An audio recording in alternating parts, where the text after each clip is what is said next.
আমাদের তো কিছু রুটিন ওয়ার্ক থাকেই, প্রশাসনিক কাজ আছেই এবং কমিশন না থাকলেও কমিশনের যে সিদ্ধান্তগুলো আছে সেগুলো কিন্তু একটি ধারাবাহিক প্রক্রিয়া।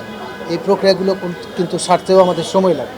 কমিশন যে সিদ্ধান্তগুলো আগে গ্রহণ করেছে, যেমন সেখানে অনেক তদন্ত থাকে, অনুসন্ধান থাকে।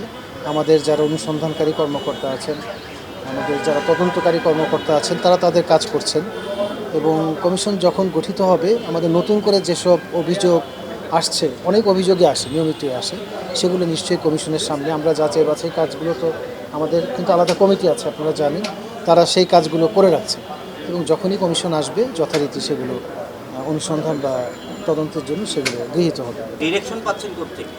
আমরা যেটা হয় আমাদের মন্ত্রিপরিষদ বিভাগের সাথে হচ্ছে দুর্নীতি দমন কমিশনটা সংযুক্ত। আমাদের বাজেট ও অন্যান্য বিষয়ে আমাদের মন্ত্রিপরিষদ বিভাগের মাধ্যমে আমরা যেখানে নির্দেশনা প্রয়োজন হয় সেক্ষেত্রে আমরা মন্ত্রিপরিষদ বিভাগের সাথে আমরা কনসাল্ট করি। তো সেই পরামর্শগুলো অনেক ক্ষেত্রে আমরা প্রয়োজন বোধে আমরা চেয়ে থাকি। তো সেই ক্ষেত্রে আমাদের খুব একটা সমস্যা হয় না। মূলত দুদকের প্রতিরোধমূলক যে কাজগুলো আছে সেখানে জেলা প্রশাসনের যে ভূমিকা আছে, বিশেষত জনসচেতনতা সৃষ্টি দুর্নীতির বিরুদ্ধে, সেখানে জেলা প্রশাসকদের একটা বড় ভূমিকা এবং সহযোগিতামূলক ভূমিকা আমরা আশা করছি।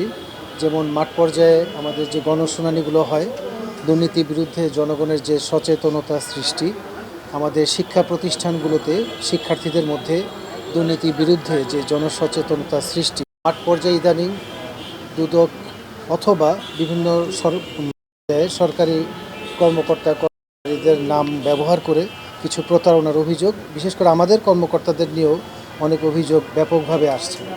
তো এই বিষয়গুলো নিয়ে আমরা তাদেরকে একটু সতর্ক করেছি যে আমাদের নাম করেও যদি কেউ কোনো প্রতারণামূলক এ ধরনের প্রচার চালায়, আমরা কিছু লিফলেট তাদের জন্য নিয়ে এসেছি, এগুলো তাদেরকে আমরা বিতরণ করেছি এবং বলেছি এমনকি আমাদের কর্মকর্তাদের নাম দিয়েও যদি এ ধরনের কোনো প্রচারণা তারা চালায়, অবশ্যই তারা তাৎক্ষণিকভাবে যেন আমাদের 106 যে আমাদের হটলাইন আছে সেখানে যেন জানায়।